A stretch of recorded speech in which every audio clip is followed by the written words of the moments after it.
Good morning, guys. Today we are discussing about the most important topic, that is the life processes in living organism part first. बघा आपण already life processes in living organism part first ठीक आहे याच्याबद्दल discuss करत आहोत. चला आज याच्यामध्ये आपण ऑलरेडी ग्लायकोलायसिस डिस्कस केलेला आहे ठीक आहे. त्याचबरोबर क्रेब सायकल याच्याबद्दलही आपण डिस्कस केलेला आहे ओके. त्याचबरोबर आपण जो काही ETSचा पार्ट आहे आल्सो डिस्कस ATP डिस्कस केलेला आहे. एरोबिक रिस्पिरेशन आणि एरोबिक दोन्ही प्रोसेस आपण डिस्कस केलेला आहे ठीक आहे. चला आता याच्यामध्ये आपल्याला जो काही रिमेनिंग पार्ट आहे okay, energy through different substances हा पॉईंट आपल्याला बघायचा आहे. चला हेडिंग टाका, एनर्जी थ्रू डिफरंट सबस्टन्सेस लिहा.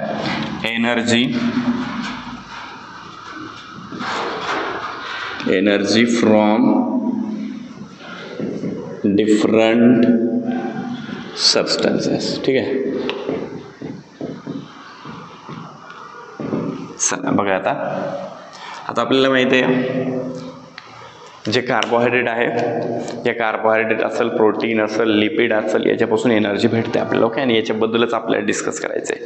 आपण कार्बोहायड्रेट ग्लुकोजबद्दल ऑलरेडी डिस्कस केलेलं आहे, परंतु जे काही एक्सेस ग्लुकोज असतं कार्बोहायड्रेट आपल्या बॉडीमध्ये जे स्टोअर होतं त्या एक्सेस कार्बोहायड्रेट ओके कुठं स्टोअर केला जातो तर मसल्समध्ये आणि लिव्हरमध्ये. लक्षात ठेवा, the excess carbohydrate which is stored in muscle and liver in the form of glycogen. कोणत्या फॉर्ममध्ये स्टोअर केलं जातं तर ग्लायकोजनच्या फॉर्ममध्ये. लिहा मग द एक्सेस कार्बोहायड्रेट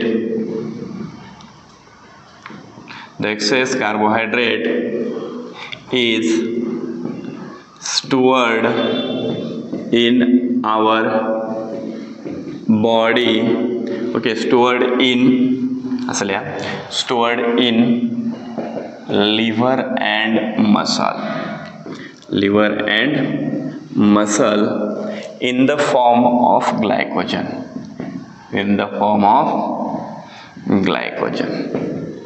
ठीक आहे. ग्लायकोजनला अंडरलाईन करा, MCQ ला क्वेश्चन येतो ठीक आहे. आलं लक्षामध्ये. मग बघा जे काही आपण एक्स्ट्रा कार्बोहायड्रेट जे बॉडीमध्ये स्टोअर केलंय हे कुठं स्टोअर करायला तर लिव्हर आणि मसलमध्ये, आणि कोणत्या फॉर्ममध्ये तर ग्लायकोजनच्या फॉर्ममध्ये ठीक आहे. येत्या लक्षामध्ये. चला याच्यानंतर बघा आपल्याला बघायचे प्रोटीन बद्दल. कशाबद्दल आपण डिस्कस करणार आहोत प्रॉटीन. चला सब हेडिंग टाका प्रोटीन. चला आता प्रोटीन म्हणजे काय आहे तर एक मॅक्रो मॉलिक्यूल, एक मोठा मॉलिक्यूल आहे. लक्षात ठेवा, actually it is the macro molecule. मग हा तयार कसा होतो तर एक अमायनो ॲसिड दुसऱ्या अमायनो ॲसिडला कनेक्ट होतो, दुसरा तिसऱ्याला, म्हणजे एक अमायनो ॲसिडची एक चेन तयार होते ठीक आहे. आणि या चेनमधून हा प्रोटीन तयार व्हायला आहे. लक्षात येईल का okay. The protein which is formed between the bonding of amino acid. येत्या लक्षामध्ये ही जी बॉन्डिंग आहे अमायनो ॲसिडमध्ये बॉन्डिंग होते, ते एकमेकाला इंटर कनेक्टेड होतात, लिंक होतात, आणि याच्यापासून काय तयार होतं तर प्रोटीन तयार होतं ठीक आहे. आता सगळ्यात महत्त्वाचं जे प्रोटीन आहे ठीक आहे, ॲनिमल पासून जे प्रोटीन आपल्याला भेटते actually this is the high class protein और फर्स्ट क्लास प्रोटीन म्हणून आपण त्याला. येत्या लक्षामध्ये the protein which is obtain from animal origin called as a first class protein. कोणतं प्रोटीन म्हणायचं त्याला तर फर्स्ट क्लास प्रोटीन म्हणायचं. कोणापासून भेटायले तर ॲनिमलपासून. येत्या लक्षामध्ये. आता आपण जे बाहेरून जे प्रोटीन घ्यायला आहोत त्याचं डायजेशन कशामध्ये होतं तर अमायनो ॲसिडमध्ये होतं. लक्षात येईल का. The amino acid which is obtain by the digestion of protein. बघा ज्यावेळेस आपण प्रोटीनचं डायजेशन करू त्यावेळेस त्याच्यापासून अमायनो ॲसिड्स तयार होतील. येत्या लक्षामध्ये. आणि हे जे अमायनो ॲसिड्स आहेत these amino acids stored in our body, आपल्या बॉडीमध्ये स्टोअर केले जातील. आणि स्टोअर केलेले अमायनो ॲसिड काय केले जातात ब्लडमध्ये टाकलं जातं यांना, आणि ब्लडमधून वेगवेगळ्या सेलला किंवा वेगवेगळ्या ऑर्गनपर्यंत यांना पोहोचवलं जातं. कळतं लक्षात येते मी काय म्हणतो बघा. आपण जे काही प्रोटीन घेतले या प्रोटीनचं डायजेशन केलं जातं आणि डायजेशन करून त्याचं कन्व्हर्जन अमायनो ॲसिड्समध्ये केलं जातं. कशामध्ये अमायनो ॲसिड्समध्ये ठीक आहे. आणि हे जे अमायनो ॲसिड्स आहेत हे अमायनो ॲसिड आपल्या बॉडीमध्ये स्टोअर केले जातात. Actually these amino acids which are stored in our body ठीक आहे. And these stored amino acid are transported to various parts of body and to the cell with the help of blood. हे ब्लडच्या मदतीनं काय केलं जातं, वेगवेगळ्या सेलपर्यंत पोहोचवलं जातं, ठीक आहे, किंवा वेगवेगळ्या टार्गेट ऑर्गनपर्यंत यांना नेऊन पोहोचवलं जातं. मग जे पोहोचल्यानंतर त्या सेलमध्ये अमायनो ॲसिड एकत्र येतात आणि त्याच्यापासून काय तयार होतं, तर प्रोटीन तयार होतं. लक्षात येईल मी काय म्हणतोय, the protein which is formed from the amino acid. Actually this amino acid okay interlinked with each other and they produces a protein chain. त्याला काय म्हणतो आपण, ते अमायनो ॲसिडची चेन म्हणजेच एक प्रोटीनची चेन आहे. ठीक आहे, येत्या लक्षामध्ये actually this is the protein. चला प्रोटीन बद्दल नोट करून घ्या. मग प्रोटीन हा कसला मॉलिक्यूल आहे सांगा. Actually it is the macro molecule. It is the macro molecule. It is the macro molecule. ठीक आहे, मग कसं तयार झाला हा, it is formed through the bonding of amino acid. It is formed by bonding. It is formed through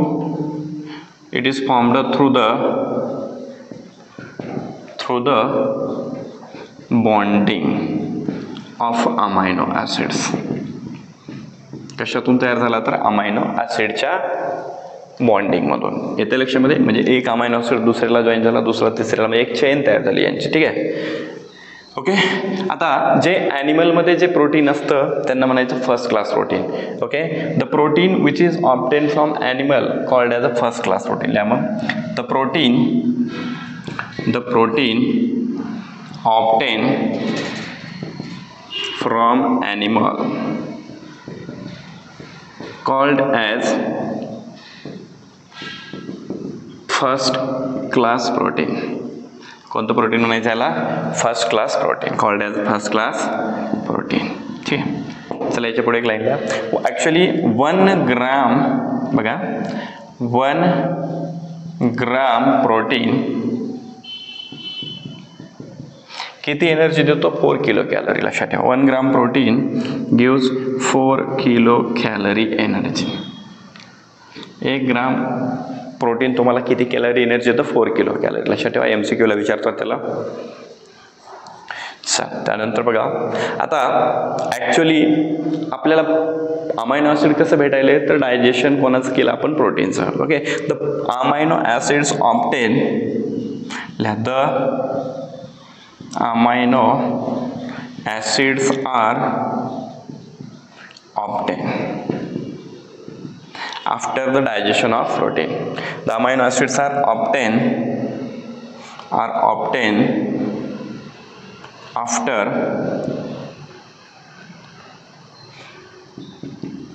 the digestion of protein. बरोबर आहे का, after the digestion of protein. Okay, चल खाली लिहा.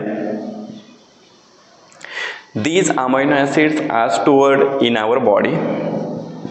These amino acids are stored in our body and transported to cell and transported to various organs and cells. बरोबर आहे, पण कोणाद्वारे, तर ब्लडद्वारे, थ्रू द ब्लड. ठीक आहे, आलं लक्षामध्ये, कशाद्वारे, प्रोटीन आपण ट्रान्सपोर्ट केलंय, तर ब्लडद्वारे ट्रान्सफर केलं. ठीक आहे, चला एवढं नोट करून घ्या व्यवस्थित प्रोटीनबद्दल. आणखी नाही, प्रोटीनबद्दल आपल्याला डिस्कस करायचं आहे. ठीक आहे, चला बघा, आता जे काही एक्सेस अमायनो ॲसिड आहे ना आपल्या बॉडीमध्ये, एक्सेस अमायनो ॲसिड स्टोअर केलेलं. ठीक आहे, हे एक्सेस अमायनो ॲसिड आपण बॉडीमध्ये स्टोअर करत नाहीये. The excess amino acid which is not stored in our body, they will be break down and get converted into ammonia. काय केलं जातं, त्याचं ब्रेकडाऊन केलं जातं आणि त्याचं रूपांतर आपण कशामध्ये करतो, तर अमोनिया. अँड ॲक्च्युली अमोनियाला लगेच आपण इलिमिनेट करून टाकतो बॉडीमध्ये. बरोबर आहे की नाही. And this ammonia is immediately eliminated throughout our body because it is very hazardous for us. तो आपल्यासाठी खूप घातक आहे. लक्षात आलं का मी काय म्हणतोय, जे एक्सेस अमायनो ॲसिड आहे आपल्या बॉडीमध्ये, या अमायनो ॲसिडला आपण स्टोअर करत नाहीये. काय करतोय, त्याला ब्रेकडाऊन करायचं आणि त्याचं रूपांतर अमायनो ॲसिडमध्ये केलं जातं. अमाईनमध्ये केलं जातं NH3.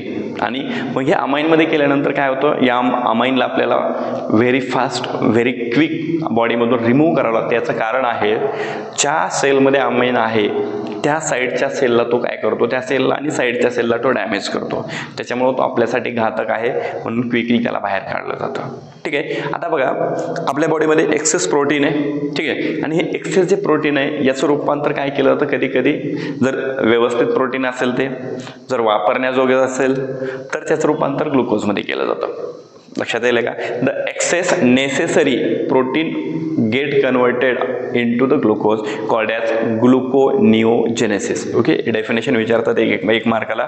ग्लुकोनिओजेनेसिस म्हणजे काय? मग जे काही एक्सेस प्रोटीन आहे याचं रूपांतर ग्लुकोजमध्ये केलं जातं, याला म्हणायचं ग्लुकोनिओजेनेसिस. ठीक आहे, लक्षात येते मी काय बोलतोय? The excess necessary protein converted into glucose called as a gluconeogenesis. कळलं का? बघा, एक तर अमायनो ॲसिड आपल्या बॉडीमध्ये स्टोअर होत नाही, एक्सेस असेल तर त्याचं ब्रेकडाऊन करायचं, अमोनियामध्ये कन्वर्ट करायचं आणि तो अमोनिया आपण बाहेर टाकतो.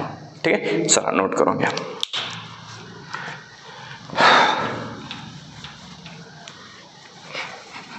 चला प्रोटीनच्या खाली नोट करायला.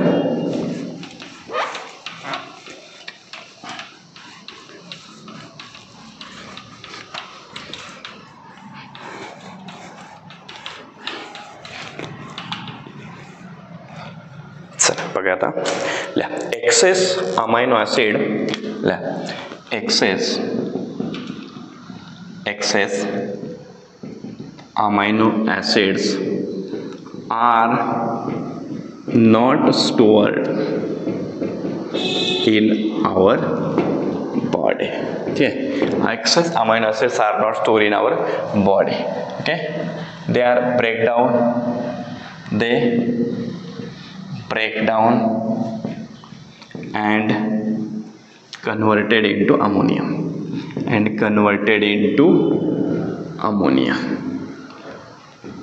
ठीक आहे, NH3. लक्षात आलं का? and this ammonia is eliminated very quickly through the body. ammonia is eliminated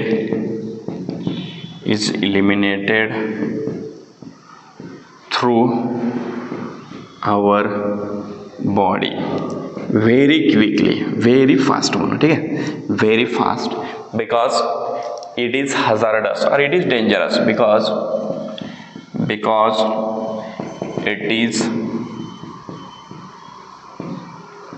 it is dangerous for surrounding cell. आलं लक्षामध्ये? एक्सेस अमायनो ॲसिडचं काय व्हायला बॉडीमध्ये. ठीक आहे, चला एक छोटी डेफिनेशन लिहा. ग्लुकोनिओजेनेसिस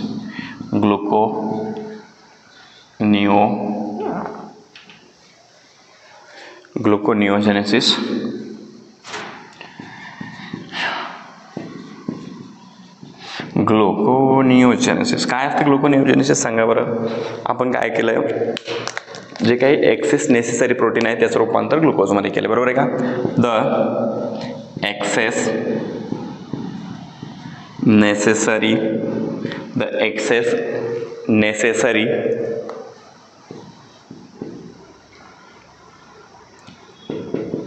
proteins are converted into glucose called as gluconeogenesis. ठीक आहे, ग्लुकोनिओजेनेसिस आलं लक्षामध्ये. आता ॲक्च्युली जे काही प्लॅन्ट्स असतात ना, प्लॅन्टच्या क्लोरोप्लास्टमध्ये रुबिस्को नावाचा एक एन्झाईम असतो. Actually these also produces or store high amount of protein. ठीक आहे, चालतंय. चला, this is about the regarding the protein. हे कशाबद्दल आहे तर प्रोटीनबद्दल आहे. चालतंय. चला, आता एक तुम्हाला ट्री डायग्राम दिली आहे जी कधी कधी एक्झाममध्ये विचारतात. बरोबर आहे का? चला नोट करून घ्यायला, पॉज करून. चलो बाय. बघा आता लक्ष द्या.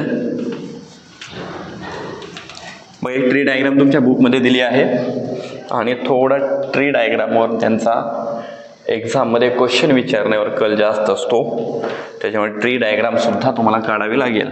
ठीक आहे, चलो बघा आता. बघा आता इथे वेगवेगळे तुम्हाला अमाइन्स दिलेले आहेत, अमायनो ॲसिड्स.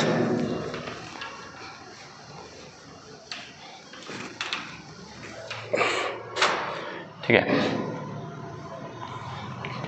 काय दिले तुम्हाला वेगवेगळे अमायनो ॲसिड्स दिले. ठीक आहे, आणि ह्या अमायनो ॲसिड्सपासून आता काय काय तयार झाले, कोणते कोणते प्रोटीन तयार झालेत बघा. ओके, त्यांनी दिलं आहे बघा स्किन, बरोबर आहे का. स्किनमध्ये बघा मेलॅनिन आणि केराटिन नावाचे 2 प्रोटीन आहेत. कोणते 2 प्रोटीन आहेत? मेलॅनिन जो की स्किन पिगमेंटेशनसाठी जबाबदार आहे, आणि केराटिन. केराटिन, ठीक आहे. केराटिन ॲक्च्युली हा जो आहे ना, हा स्किनमध्ये असतो, हेअरमध्ये असतो, आणि तुमचे जे नख असतात ना, नेल्स, याच्यामध्ये सुद्धा केराटिन प्रोटीन सापडलो. Okay, actually it is the structural protein, dead protein म्हणतात त्याला. ठीक आहे, त्यानंतर बघा सेल्समध्ये. ओके, आता सेल्समध्ये वेगवेगळे फॉस्फोलिपिड्स वगैरे आहेत ना, सॉरी, सेल्समध्ये जे काही प्रोटीन्स आहेत, हे प्रोटीन कशासाठी यूज केले जातात, तर प्लाझ्मा मेम्ब्रेन तयार करण्यासाठी. ओके, मग proteins used for okay for formation of plasma membrane, बरोबर आहे का. प्लाझ्मा मेम्ब्रेनलाच काय म्हणतात रे, सेल मेम्ब्रेन सुद्धा म्हणतात, बरोबर आहे का. जे बाहेरचे असते प्लांटमध्ये तिला आउटर मोस्ट सेल वॉल म्हणतात, आणि त्याच्यामध्ये जी सेल असते ना, तिला आपण प्लाझ्मा मेम्ब्रेन किंवा सेल मेम्ब्रेन असं म्हणतो, आणि हे तयार करण्यासाठी प्रोटीनचा यूज केला जातो. ठीक आहे, आता मसल्समध्ये जर बघितलं आपण, मसल्स, ठीक आहे, ॲक्च्युली आता मी तिथं डायग्राम देतो तुम्हाला. मसल्समध्ये जर बघितलं तर ॲक्टिन आणि मायोसिन. ओके, हे 2 प्रोटीन आहेत, लक्षात ठेवा, ॲक्टिन आणि मायोसिन. ठीक आहे, त्याचबरोबर बोन्समध्ये ओसिन नावाचं आहे. ठीक आहे, बोन्समध्ये कोणतं, ओसिन नावाचं प्रोटीन आहे. ठीक आहे, ब्लडमध्ये जर बघितलं आपण, ब्लड, ठीक आहे, ब्लडमध्ये माहिती आपल्याला RBC आहेत, आणि RBCमध्ये हिमोग्लोबिन असतो, HB, हिमोग्लोबिन, आणि अँटीबॉडीज असतात बघा, प्लाझ्मामध्ये असतात ॲक्च्युली अँटीबॉडीज. ठीक आहे, किंवा अँटीबॉडीला डायरेक्ट अँटीबॉडी, बरोबर आहे. Antibody actually it is the weapon which is used against the micro organism, harmful micro organism. ठीक आहे, चला त्याच्यानंतर बघा, आणि आणखी 1 2 3 4 5 झाले ब्लडमध्ये. ओके, बोन्समधलं झालं, मसल्स असतील, ठीक आहे, त्यानंतर स्किन असतील, पँक्रियास पण आय थिंक बुकमध्ये दिले तुमच्या, पँक्रियास पण दिले, बरोबर आहे का. पँक्रियास, याच्यामध्ये इन्सुलिन आहे, माहिती ना आपल्याला, ब्लड ग्लुकोज लेवल कमी करतो इन्सुलिन, बरोबर आहे. ग्लुकॅगॉन इन्सुलिन असतं बघा, ओके, ट्रिप्सिन. ओके, ॲक्च्युली ट्रिप्सिनचं काम असतं इन्सुलिन आणि ग्लुकॅगॉनचं लेवल कमी करणं. इथे लक्षामध्ये काय काय दिलं, ब्लड दिलं आहे, पँक्रियास, स्किन, सेल दिलं आहे, मसल्स दिलेत, बोन्स दिले, आणि ब्लड्स दिलेत. इथे लक्षामध्ये actually this is the tree diagram which is frequently asked in to the exam, जी की तुम्हाला फ्रिक्वेंटली एक्झाममध्ये विचारली जाते. ठीक आहे, याला नोट करून घ्या. ओके, तरी मी डायग्राम तुम्हाला वरी आणखीन देऊन टाकतो. येते लक्षामध्ये. चल बघा, याच्यानंतर आपल्याला विटॅमिन्स डिस्कस करायचे. ठीक आहे, आता विटॅमिन्स जे आहेत actually it is the hetero compound. कारण कोणता कंपाऊंड आहे हा, तर हेटेरो कंपाऊंड आहे. ठीक आहे, आणि हा जो कंपाऊंड आहे, okay, it is very essential for us and it is required in very small amount. बघा, खूप महत्त्वाचा आहे आणि आपल्याला खूप कमी प्रमाणात लागतो हा. येते लक्षामध्ये. आणि या विटॅमिनचे किती टाईप आहेत, तर 6 टाईप आहेत. It is of 6 type, vitamin A, B, C, D, E आणि के. किती लक्षात आलं का, 6. कोणते, A, B, C, D, E, K. ठीक आहे, आता याच्यामध्ये 2 टाईप पडतात, फॅट सोल्युबल विटॅमिन्स आणि वॉटर सोल्युबल विटॅमिन्स. आता फॅट सोल्युबल म्हणजे कोणतं, की जे फॅटमध्ये डिझॉल्व्ह होतं, त्याच्यामध्ये ए, डी, ई, के. लक्षात ठेवा, ए, डी, ई, के. आणि वॉटर सोल्युबल कोणतं आहे, तर वॉटर सोल्युबल आहे vitamin B C. B C लक्षात ठेवा. वॉटर सोल्युबल आलं की म्हणायचं बसा बसा, काय म्हणायचं, बसा बसा, बी सी, बी सी. ठीक आहे, इथं कन्फ्युजन होतं, लक्षात ठेवा, आणि MCQ साठी विचारतात, वॉटर सोल्युबल, फॅट सोल्युबल. ठीक आहे, आता हे जे विटॅमिन्स आहेत ना, याचा वापर बघा, विटॅमिन B2 आणि B5. B2 ला म्हणायचं रायबोफ्लेविन, आणि B5ला म्हणायचं निकोटीनामाइड. हे जे 2 विटॅमिन्स आहेत ना, actually these 2 vitamins are required for the formation of NADH2 आणि FADH2. बघा, NADH2च्या आणि FADH2च्या प्रोडक्शनसाठी आपल्याला काय पाहिजे, तर विटॅमिन B2 आणि B5 हे दोघं पाहिजे. लक्षात येते मी काय बोलतोय, for the production of vitamins NADH2 and FADH2 B2 and B5 R required. ठीक आहे, चला नोट करून घ्या. बघा, it is the hetero compound, it is essential for us in very small amount. बरोबर आहे का. It contains 6 type of vitamins. कोणते आहेत, ABCDEK.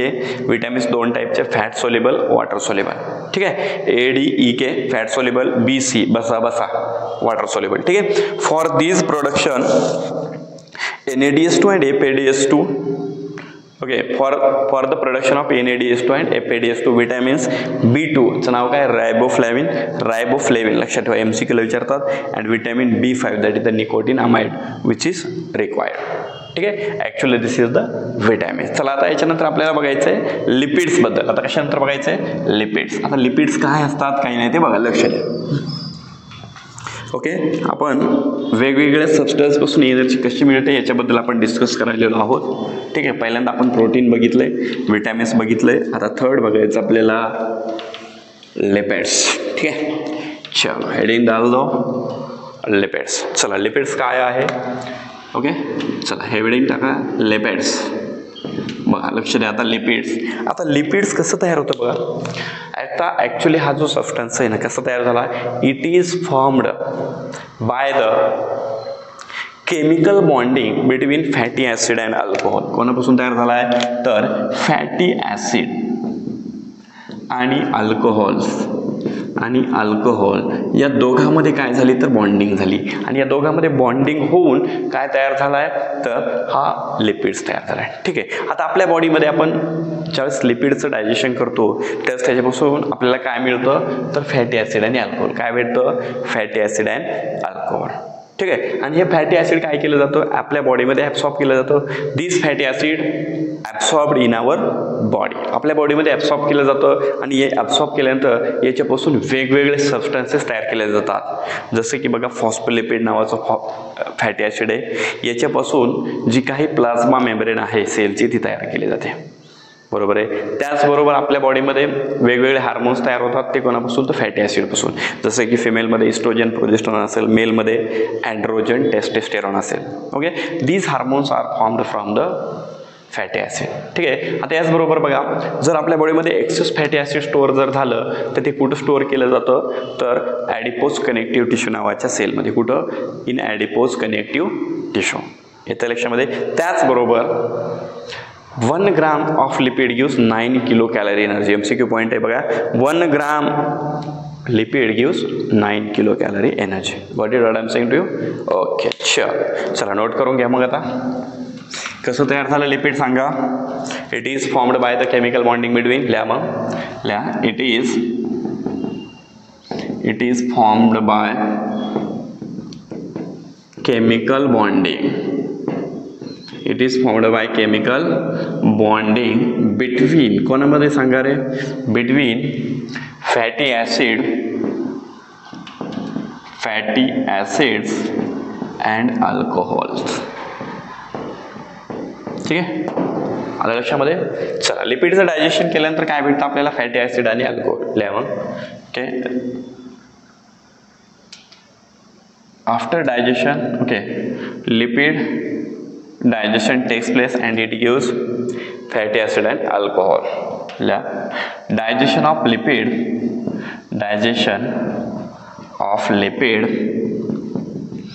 gives काय देते रे, फॅटी ॲसिड अँड अल्कोहोल. ठीक आहे, आणि मग हे फॅटी ॲसिड कुठं स्टोअर केलं जातं, आपल्या बॉडीमध्ये. Okay, these fatty acids are stored in our body. कुठं स्टोअर केलं जातं, हे आपल्या बॉडीमध्ये. ठीक आहे, these fatty acids are stored in our body. Okay, मग या फॅटी ॲसिड पासून काय केलं जातात, वेगवेगळे सबस्टन्स फॉर्म केले जातात. Okay, various substances, various substances are formed from these, कशापासून सांगा, various substances are formed from these fatty acids. ठीक आहे. चला, जसं की एक्झाम्पल मध्ये बघा फॉस्फोलिपिड आहे, फॉस्फोलिपिड. ओके, पहिले एक्झाम्पल फॉस्फोलिपिड हे एक फॅटी ॲसिड आहे. काय प्रोड्यूस करतं सांगा बरं. हां, इट फॉर्म्स प्लाझ्मा मेम्ब्रेन. बरोबर आहे ना. Plasma membrane of cells. Plasma membrane म्हणजे काय, तर एक सेल मेम्ब्रेन आहे ती. बरोबर ना. पहिली सेल वाल असते, दुसरी प्लाझ्मा मेम्ब्रेन. चला, दुसरं फॅटी ॲसिड फॉर्म्स वेरियस, काय तयार करतं वेगवेगळे सांगा, तर हार्मोन. Forms various hormones. आता कोणते कोणते बघा, मेलमध्ये आहेत, सॉरी फिमेल इस्ट्रोजन जो की इंडोमेट्रियमची थिकनेस मेंटेन करण्यासाठी लागतो. ठीक आहे. त्याचबरोबर प्रोजेस्टेरॉन. ओके, याला प्रेग्नन्सी हार्मोन म्हटलं जातं, प्रेग्नन्सी मेंटेन करतो हा. मेलमध्ये आहेत अल्डोस्टेरॉन, टेस्टिस्टोरॉन. ठीक आहे. Actually these are the 4 hormones formed from the fatty acid. येते लक्षामध्ये. चला, याच्यानंतर पॉईंटला excess fatty acid are stored. कुठं स्टोअर केलं जातं रे, आर स्टोअर्ड इन सांगा, ॲडिपोज कनेक्टिव्ह टिश्यू.